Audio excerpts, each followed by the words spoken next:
आज रात मैं चाहता हूं कि आप मेरे साथ निकालिए दूसरी तवारीख और उसका 33वां बाब। दूसरी तवारीख 33वां बाब। काश के बाइबल मुकद्दस मेरी बाइबल से बड़े हरूफ में छापी जाती, इसलिए मुझे ऐनक इस्तेमाल करनी है। लेकिन मैं सिर्फ 2 ही आयत पढ़ूंगा और इसके बाद आपको इस आदमी की कहानी सुनाऊंगा।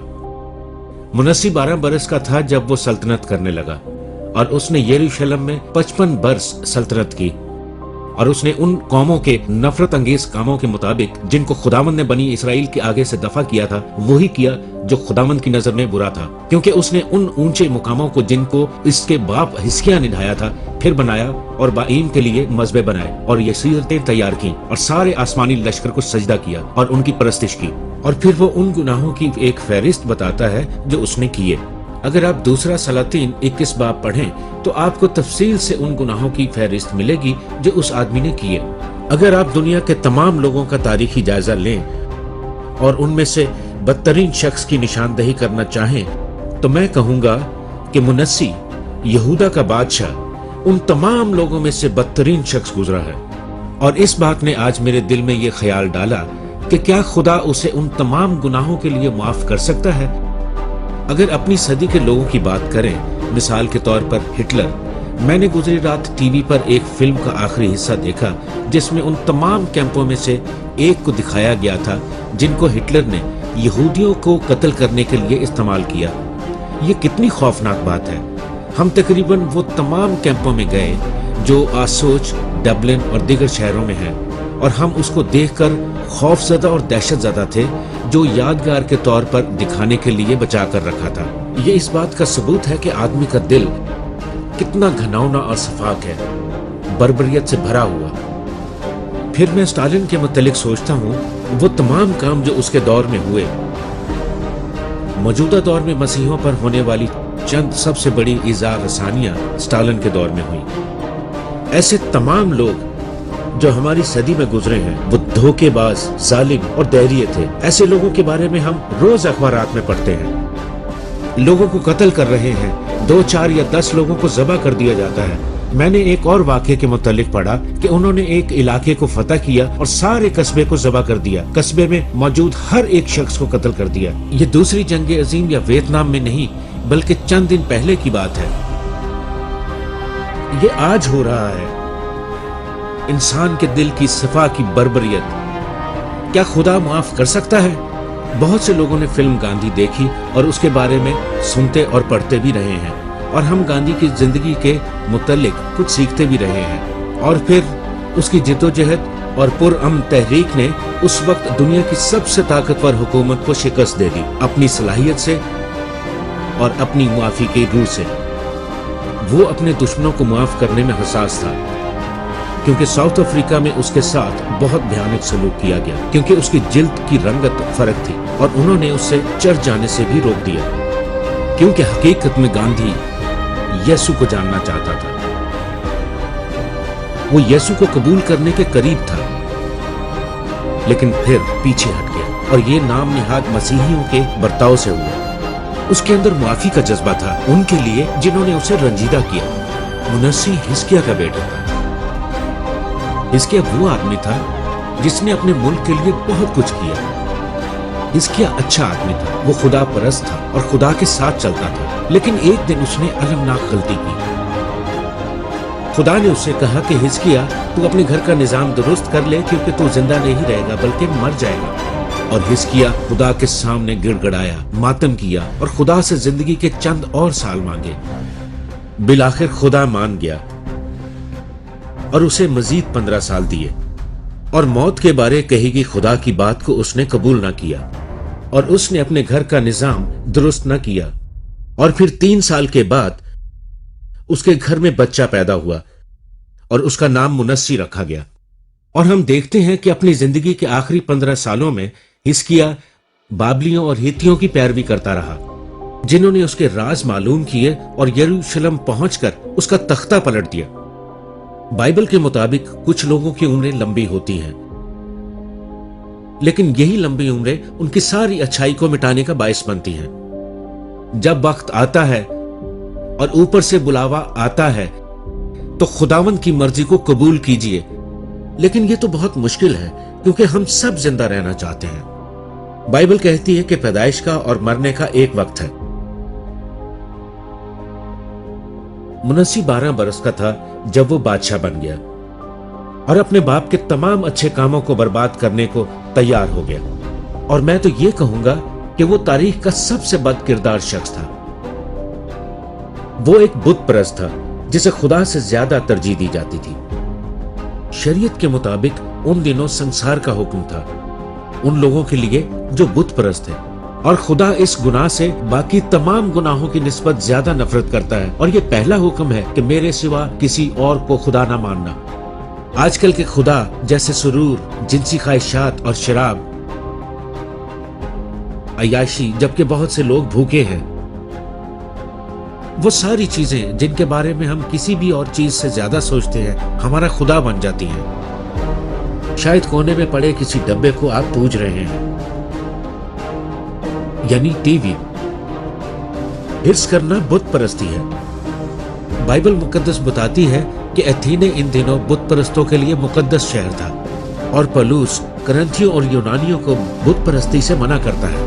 और पौलुस थेसलुनीकियों को कहता है कि सच्चा मसीह वो है जो बुत परस्ती छोड़कर खुदा की तरफ रजू लाता है और एक सच्चे और जिंदा खुदा की परस्तिश करता है। बाइबल कहती है कि अपने आप को बुतों से दूर रखो।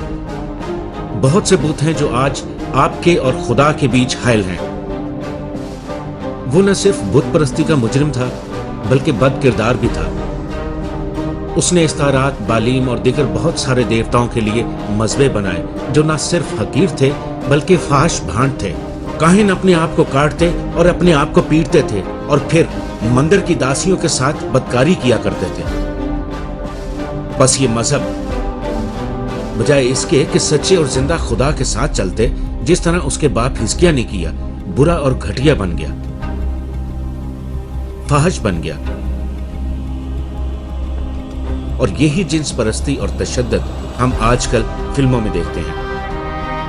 आप देखते हैं कि मैगजीन स्टैंड पर पड़े हैं, और अगर आप मसीही हैं और शर्म महसूस करते हैं तब भी आप वो मैगजीन ले लेते हैं। बहुत कम लोग हैं जो शर्म महसूस करते हैं, क्योंकि शायद हम शर्म महसूस करने की सलाहियत खो चुके हैं।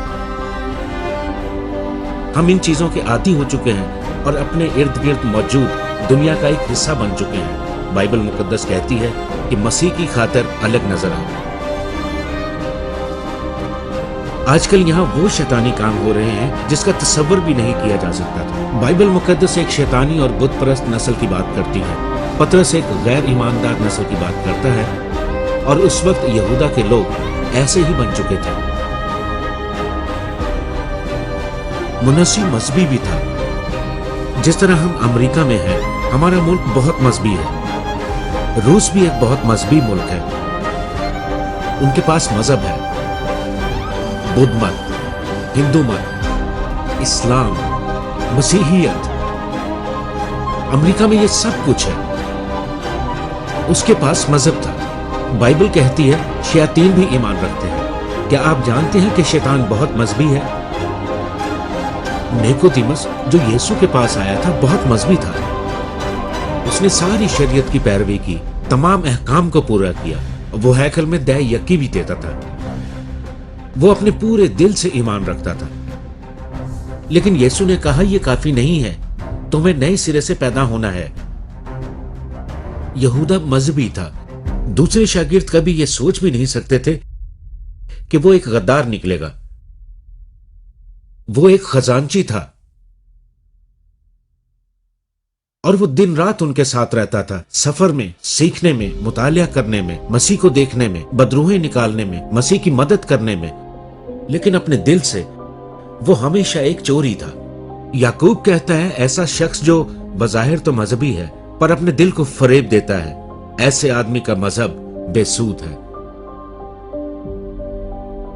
क्या आप मजहबी हैं? आप चर्च जाते हैं, आपका पस मंजर मजहबी है, पर दिल की गहराई से मसीह के साथ आपकी कोई रफाकत नहीं। रोजाना बाइबल की तलावत और दुआ नहीं होती, रूहुल कुद्स पर मुसलसल भरोसा भी नहीं करते। आप जो टेलीविजन देख रहे हैं اس پر نمبر نظر آ رہے ہوں گے۔ آپ اگر مسیح سے واقف نہیں ہیں اور ہونا چاہتے ہیں تو آج ہی ان نمبروں پر بات کریں۔ لوگ موجود ہیں جو آپ سے بات کریں اور آپ کی مدد کریں گے۔ اگر پہلی مرتبہ بات نہیں ہوتی دوبارہ کال کریں، لوگ موجود ہوں گے۔ منسی دوسرے حکم کی نافرمانی کرتے ہوئے شبیوں کو بھی پوچھتا تھا۔ اس نے بالیم کے لیے مذبح بنائے، یسیرتیں تیار کی اور سارے آسمانی لشکر کو سجدہ کیا اور ان کی پرستش کی۔ بائبل مقدس بتاتی ہے کہ اس نے خالق سے زیادہ مخلوقات کی پرستش کی، جیسے کہ پولس نے رومیو پہلے باب میں تنبیہ کی ہے۔ اس کے علاوہ وہ قاتل تھا، اور وہ کوئی عام قاتل نہ تھا بلکہ ہٹلر کی طرح تھا، یا امین کی طرح تھا، یا ایسے ہی کسی اور کی طرح۔ وہ سفاک تھا، اس نے اذیتیں دی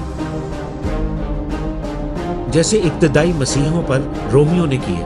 انہیں شیروں کے آگے ڈالا گیا، صلیب پر الٹا کیلوں سے جڑ دیا گیا، عورتوں کو بیلوں کے سینگوں سے مروایا گیا، اور منسی نے قتل عام کیا۔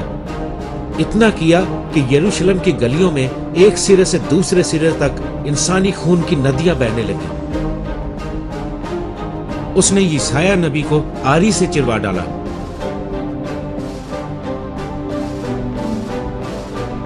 عبرانیوں 6 باب کے مطابق اگر وہ برگشتہ ہو جائیں تو انہیں توبہ کے لیے پھر نیا بنانا ناممکن ہے، اس لیے کہ وہ خدا کے بیٹے کو اپنی طرف سے دوبارہ مصلوب کر کے اعلانیہ ذلیل کرتے ہیں۔ ہم بھی شرمندہ ہیں جیسے وہ تھا، اور وہ ایک غدار بھی تھا۔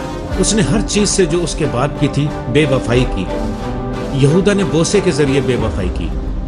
ہم اس سے بے وفائی کر سکتے ہیں، اس کا انکار کر کے، شاید سکون کے لمحات حاصل کرنے کے لیے، مزید دولت، شہرت اور اختیار کے لیے۔ منسی نے دنیا کے کسی بھی شخص سے زیادہ گناہ کیے، لیکن ہم بھی کرتے ہیں۔ بائبل مقدس بتاتی ہے کہ سب نے گناہ کیا اور اس کے جلال سے محروم رہے۔ اگر تم نے ساری شریعت کی پیروی کی اور ایک کو چھوڑا تو سب سے محروم رہے۔ یہی بائبل مقدس میں لکھا ہے۔ اگر آپ تمام 10 احکام پورا کرتے ہیں اور ایک کو توڑتے ہیں تو آپ نے سب کو توڑا۔ یہاں بیٹھے ہر شخص کو ماننا پڑے گا کہ ہم نے شریعت کے تمام احکام توڑے ہیں، سب توڑے ہیں، ہم کتنے ہی مذہبی کیوں نہ ہوں۔ میں دلوں کو جانچتا ہوں، خدا آپ کے دلوں کو جانتا ہے۔ آدمی کی تمام روشیں اس کی نظر میں درست ہیں، لیکن خداوند دلوں پر نظر کرتا ہے۔ کیا خداوند کو معلوم نہ ہوگا؟ کیونکہ وہ دلوں کے بھید جانتا ہے۔ خدا نے تنبیہ کی، خدا بغیر تنبیہ کبھی عدالت نہیں کرتا۔ خدا نے گاہے بگاہے تنبیہ کی۔ خبردار منسی، عدالت کا ہونا برحق ہے۔ یاد رہے کہ تمہارے گناہوں کا حساب ہوگا۔ آدمی جیسا بوئے گا ویسا ہی کاٹے گا۔ اور خداوند نے منسی سے کہا، میں یہودا اور تم پر ایسی عدالت کروں گا کہ جو کوئی بھی اس کے بارے میں سنے گا اس کے دونوں کان جھنجھنا اٹھیں گے۔ عدالت آ رہی ہے، اور جو کوئی بھی اس کے متعلق سنے گا اس کے کان جھنجھنا اٹھیں گے۔ جس طرح انسان تھالی کو پہنچتا ہے، میں تمہیں پہنچ دوں گا، خدا فرماتا ہے۔ خدا صرف محبت کا خدا نہیں بلکہ خدا پاکیزگی، راست بازی، انصاف اور عدالت کا خدا ہے۔ میں یہودا پر ایسی عدالت لاؤں گا کہ جو سنے گا اس کے کان جھنجھنا اٹھیں گے۔ خدا کی عدالت ہوئی اور یروشلم اسوریوں کی غلامی میں آ گیا۔ منسی پکڑا گیا اور زنجیروں سے جکڑا گیا اور یروشلم کی گلیوں سے گزارا گیا۔ اور میں تصور کر سکتا ہوں کہ وہ جن کے خاندان تباہ ہوئے ہوں گے، وہ اس پر پتھر پھینکتے ہوں گے، تھوکتے ہوں گے اور بری باتیں کہتے ہوں گے، اور اسے گلیوں میں رگیدا گیا، اور اس کے بعد 1500 میل دور بابل میں لے جایا گیا اور نہایت مصیبت میں ڈالا گیا۔ وہاں پر اس کے ساتھ تمام باتوں کی یادیں تھیں اور بے شمار خیالات تھے۔ اس کے پاس اپنے برے کاموں پر توجہ کرنے کا وقت تھا۔ آج رات میں آپ سے پوچھتا ہوں کہ اگر آپ خدا ہوتے تو کیا اسے معاف کرتے؟ سوچئے کہ اس نے ہزاروں لوگوں کو قتل کیا، معصوم لوگوں کو اذیت دی، وہ ساری قوم کو تباہی کے دہانے پر لے آیا، بالکل جس طرح ہٹلر نے کیا۔ اگر آپ خدا ہوتے تو معاف کرتے؟ پولس افسس کی کلیسیا کو لکھتا ہے کہ خدا شفقت میں غنی ہے۔ بہت دفعہ زندگی میں مشکلات ہمیں خدا کی طرف لے جانے میں رہنمائی کرتی ہیں۔ منسی کی سزا میں خدا کا ہاتھ بالکل واضح تھا۔ اس کے پاس بہت سارا وقت تھا قید میں سوچنے کا۔ کلام میں لکھا ہے کہ میں نے اپنی مصیبت کے دنوں میں خدا کو یاد کیا۔ کبھی کبھی خدا ہم پر آزمائشیں بھیجتا ہے تاکہ ہم رجوع لائیں۔ بیشتر لوگ اپنے گناہ اور نجات کے متعلق نہیں سوچتے جب تک کہ ان پر تکلیف، بیماری یا نقصان یا موت نہیں آتی۔ شاید خدا نے آپ پر مصیبت آنے دی تاکہ آپ صلیب کے سامنے آ سکیں۔ منسی دعا کرنے لگا، ذرا سوچئے کہ قید میں یہ شریر، بدکار اور بے دین آدمی جو کسی بھی دوسرے شخص سے زیادہ جہنمی ہے، چلایا کہ اے خدا مجھ گناہگار پر رحم کر۔ کیا خدا اس طرح کا رحم کر سکتا ہے؟ اس نے اپنے خدا سے منت کی اور اپنے باپ دادا کے خدا کے حضور خاکسار بنا اور اس سے دعا کی۔ بائبل سکھاتی ہے کہ خدا رحم کا خدا ہے۔ ہم خدا کے رحم کے متعلق نہیں جانتے کیونکہ وہ ہماری سوچ سے بڑھ کے ہے۔ کسی نے کتنا ہی برا گناہ کیوں نہ کیا ہو، اگر وہ سچے دل سے توبہ کرتا ہے تو خدا اسے معاف کرتا ہے۔ اسے معاف کرنا پڑتا ہے کیونکہ اس کا کلام یہ کہتا ہے۔ گنتی 14 باب 18 آیت میں لکھا ہے کہ خداوند قہر کرنے میں دھیما اور شفقت میں غنی ہے، اور وہ اپنا چہرہ تم سے رو پوش نہ کرے گا اگر تم اس کی طرف رجوع لاتے ہو۔ اگر تم رجوع لاتے ہو تو ہمارا خدا گناہوں کو بخش دیتا ہے۔ تو اے خدا جو بھلا ہے، معاف اور رحم کرنے کے لیے تیار ہے۔ ہمارے اعمال کے وسیلے سے نہیں، جو ہم نے کیے ہم نہیں کر سکتے۔ اپنے رحم کے وسیلے سے اس نے ہمیں بچایا، نئی پیدائش کے وسیلے سے صاف کیا اور روح القدس کی قدرت سے نیا بنایا۔ یہی وجہ ہے کہ مسیح صلیب پر موا ہمارے گناہوں کے لیے۔ ایک اور آدمی جو وہاں پر مر رہا تھا وہ دوزخ کا حقدار تھا۔ وہ ڈاکو تھا، وہ قاتل تھا، اور اچانک اپنے آخری لمحات میں وہ مسیح کی طرف پھرا اور کہا، خدا مجھے یاد کرنا۔ اور اسی لمحے خدا اس کی طرف پھرا اور کہا، آج ہی تو میرے ساتھ فردوس میں ہوگا۔ میں اس شخص کو جنت میں دیکھنے کی توقع رکھتا ہوں۔ وہ آج جنت میں ہے، اس لیے نہیں کہ اسے صلیب سے اتر کر بپتسمہ لینا تھا، اس لیے نہیں کہ اس نے صلیب سے اتر کر پاک شراکت لینی تھی، اس لیے نہیں کہ اس نے صلیب سے اتر کر خیرات کرنی تھی، اس لیے نہیں کہ اس نے صلیب سے اتر کر ایک اچھی زندگی گزارنی تھی۔ وہ ایک بدکار اور بے دین آدمی تھا۔ وہ صرف خدا کی فضل اور رحم کے وسیلے سے بچایا گیا، اور یہی ہمیں صلیب کے پاس لاتی ہے۔ صلیب کا مطلب آپ کبھی سمجھ نہیں پائیں گے جب تک آپ یہ نہ سمجھ لیں کہ فضل اور ایمان کے باعث آپ بچے ہیں۔ یہ آپ سے نہیں بلکہ خدا کی فضل سے ہوا۔ کیا عظیم تحفہ ہے! نجات اور معافی۔ یوحنا بپتسمہ دینے والا کہتا ہے، یہ ہے خدا کا برہ۔ یسوع صلیب پر ایک عظیم قربانی کا برہ بن گیا۔ خدا نے اس پر میرے اور آپ کے گناہ لاد دیے، اور منسی کے گناہ بھی۔ خدا نہ صرف معاف کرتا ہے بلکہ انصاف بھی کرتا ہے۔ انصاف ایسا کہ آپ نے گناہ نہیں کیا۔ آپ جانتے ہیں کہ خدا نے کیا کیا؟ خدا نے منسی کو معاف کر دیا۔ لیکن یہ سب کچھ نہیں تھا۔ خدا نے اسے بابل سے لیا اور پورے 1500 میل کا سفر طے کر کے اسے واپس یروشلم لے آیا۔ قیدی کے طور پر نہیں بلکہ اسے تخت پر بٹھایا۔ اسے اس کا ملک اور تخت دوبارہ واپس کیا، کیونکہ اس نے اپنے گناہوں سے توبہ کی۔ کیا آپ مانیں گے؟ اسے سمجھنا مشکل ہے، شاید آپ قبول نہ کر پائیں۔ صرف مسیح میں ہو کر ہی ہم اسے قبول کر سکتے ہیں۔ لیکن خدا نے معاف کیا۔ یہ خدا کی معافی ہے، یہ خدا کا پیار ہے، اور یہ خدا کا رحم ہے۔ یہ بالکل واضح ہے۔ خداوند خدا رحم کا خدا ہے، معافی کا خدا ہے۔ ایسا کوئی گناہ نہیں جو آپ نے کیا یا آپ سے ہو سکتا ہے جسے یسوع مسیح کا خون نہ دھو سکے۔ اس لہو کی قدرت سے جو صلیب پر بہا آپ کے گناہوں کے لیے، یہی وہ امید ہے جو آج میرے پاس ہے۔ میں آسمان پر اس لیے نہیں جاؤں گا کہ میں مذہبی ہوں، بلکہ میں جاؤں گا مسیح کے وسیلے سے۔ اور آپ جو اس وقت مجھے دیکھ رہے ہیں، آپ بھی دل میں اسے بسا کر یہ عہد کر سکتے ہیں، وہ آئے گا اور ابھی آپ کو معافی دے گا۔ آپ ٹیلی فون کے ذریعے ہم سے رابطہ ضرور کیجیے، خدا کے خادم آپ کی مدد کریں گے۔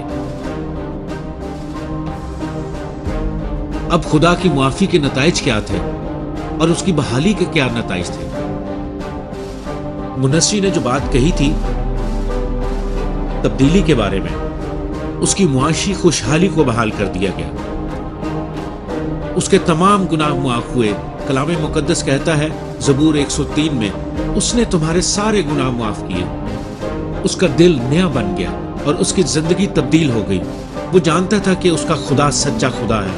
وہ اپنے سابقہ گناہوں سے پھرا اور کلام بتاتا ہے کہ اس نے تمام اجنبی دیوتاؤں اور بتوں کو خدا کے گھر سے باہر نکال دیا۔ اس نے خدا کے مذبح کی مرمت کروائی، وہ ساری قوم کو خدا کے پاس واپس لے آیا۔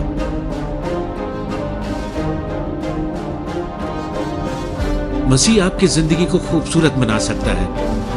کیا آپ سوچتے ہیں کہ آپ نے زندگی کو ضائع کر دیا؟ یہ اچھی نہیں ہے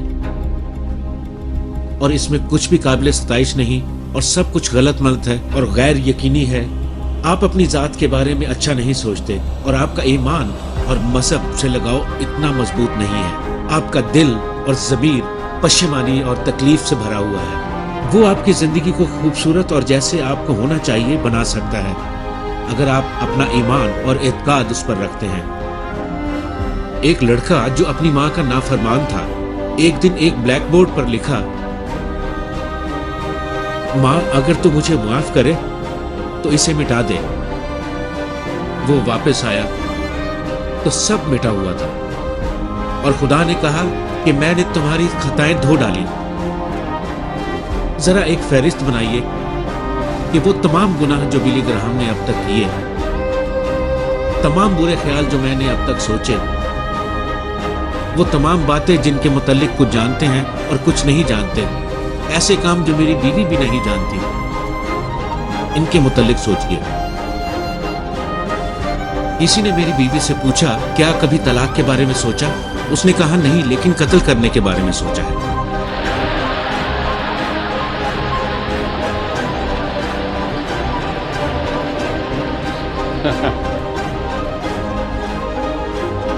میں نے ایسا نہیں سنا بلکہ اخبار میں پڑھا،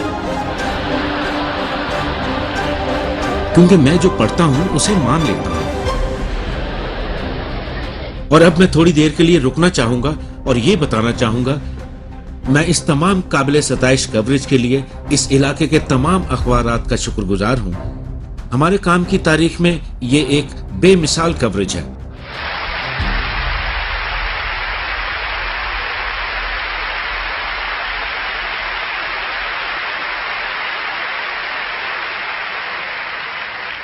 ٹی این ٹی، ٹائمز، پی اے اور ٹی وی اسٹیشن سے روزانہ نشر ہوتا ہے، اور یہ ایک بہت ہی زبردست بات لگ رہی ہے۔ اس جگہ پر آنا، اس معاشرے کے رہنماؤں کی لگن اور اس علاقے میں رہنے والے دیگر تمام لوگوں کی دلچسپی کو دیکھنا کہ یہاں پر کیا ہو رہا ہے، اور جو ہو رہا ہے وہ یہ کہ انجیل کی منادی سے لوگ بچائے جا رہے ہیں، اور یہ دنیا میں سب سے عظیم کام ہے، اس سے بڑھ کر کچھ نہیں۔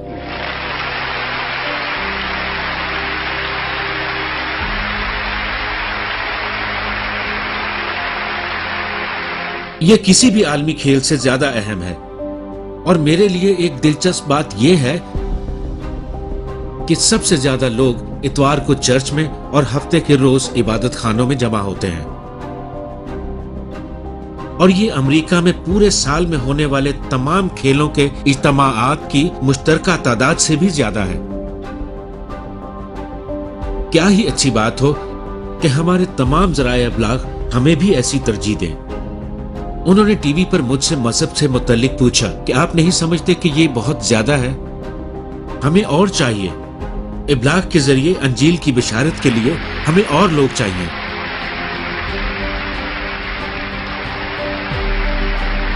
ہم خدا کے شکر گزار ہیں اس سہولت کے لیے کہ ہم ٹیلی ویژن پر منادی کر سکتے ہیں۔ امریکہ کے ایک شہر میں 1 گھنٹے کی نشریات کی قیمت بڑھ گئی ہے۔ ذرا سوچئے کہ 1 گھنٹے کے پروگرام کے لیے اگر ہم اس شہر میں رہتے ہوئے یہ پروگرام کریں تو ہمیں $50,000 دینے پڑیں گے صرف 1 گھنٹے کے لیے۔ क्योंकि लाखों लोग इसे देख सकते हैं अगर वो टीवी ऑन करें। दुआ कीजिए कि हम ये अखराजात बर्दाश्त कर सकें और हमारी मदद करें अगर आप कर सकते हैं। देखिए कि खुदा ने मुनस्सी को मुआफ कर दिया और वो आपको भी मुआफ करना चाहता है। और देखिए कि सलीब में कैसी कुदरत है। और मसीह ने ये सब किया जब वो सलीब पर अपनी जान दे रहा था। वो मुआ ताकि खुदा ये कहे कि तुम्हारे गुनाह मुआफ हुए और आपका नाम किताब हयात में लिखा गया है। मुझे बताया गया था कि इस गुंबद के उन सतूनों पर कुछ नाम लिखे हैं जो टकोमा के लोगों के हैं। बहुत से नाम हैं जो वहां लिखे हैं और ये नाम 50, 100, 200 साल या जब तक ये बाकी है रहेंगे। मुझे मालूम नहीं कि मुल्क के इस हिस्से में ये कब तक कायम रहेगा। मेरे ख्याल में एक बहुत लंबे अरसे तक। मैंने एक शहर के मुतालिक सुना कि बर्फबारी से 2 दफा छत गिर पड़ी, लेकिन यहां टकोमा में ऐसा नहीं हुआ। यह ज्यादा अजीम है कि आपका नाम किताब हयात में लिखा जाए, क्योंकि कलाम के मुताबिक अगर आपका नाम किताब हयात में नहीं लिखा तो आप खुदा की बादशाही में दाखिल नहीं हो सकते। क्या आपका नाम किताब हयात में है? अगर किताब हयात में मेरा नाम ना होता या इसके होने पर मुझे शक होता तो आज रात आप मुझे ना रोक पाते। मैं आज रात इस बात को यकीनी बनाता कि यीशु मसीह मेरा खुदा और नजात दहिंदा है। और आज रात मैं कहना चाहता हूँ कि इस बात को यकीनी बनाइए कि आप बचाए गए हैं। आप कह सकते हैं कि मैं क्या कर सकता हूँ। सिर्फ 3 चीजों का जिक्र मैंने बार बार किया है, लेकिन बताना ही काफी नहीं है, क्योंकि मैं अंजील का पैगाम कभी भी ये बताए बगैर नहीं सुनाता कि आपको क्या करना चाहिए। बहुत से लोग नहीं जानते कि क्या करना है। सबसे पहले आपको अपने गुनाहों से तौबा करनी है। तौबा कैसे करते हैं, इसका मतलब क्या है? तौबा का मतलब तब्दीली है, जहन को बदलना, अपने रहन सहन को बदलना। मतलब ये कि आप खुदा से कहते हैं मैंने गुनाह किया है, अपने गुनाहों पर मुझे अफसोस है, मैं अपने गुनाह छोड़ने को तैयार हूँ। ये पहली बात है। क्या आपने ये किया है? क्या आप ऐसा करेंगे? इसका मतलब अपनी आदत और रहन सहन को तब्दील करना है। और ये महंगा है, ये इतना आसान नहीं है, लेकिन खुदा आपको तब्दील होने में मदद करेगा। आप कलीसिया के मेंबर हैं, इतवार को आप चर्च आते हैं और कोई कहता है कि टकोमा डोम की मीटिंग में मैंने आपको सामने जाते देखा था, मैंने तो सोचा था कि आप खुदावंद में हैं। मैं तो आपको एक अच्छा मसीही समझता हूँ। शायद जाहिरी तौर पर आप ठीक हो, लेकिन खुदा बातन पर नजर करता है, वो दिल को देखता है, जाहिर को नहीं। और दूसरा ये कि आप ईमान के वसीले से मसीह को कबूल करें। और ये लफ्ज ईमान क्या है? इसका मतलब है कि अपना तमाम भरोसा, तमाम राहें, तमाम एतमाद खुदा पर रखना, जो मुआ और फिर जी उठा और वो आने वाला है।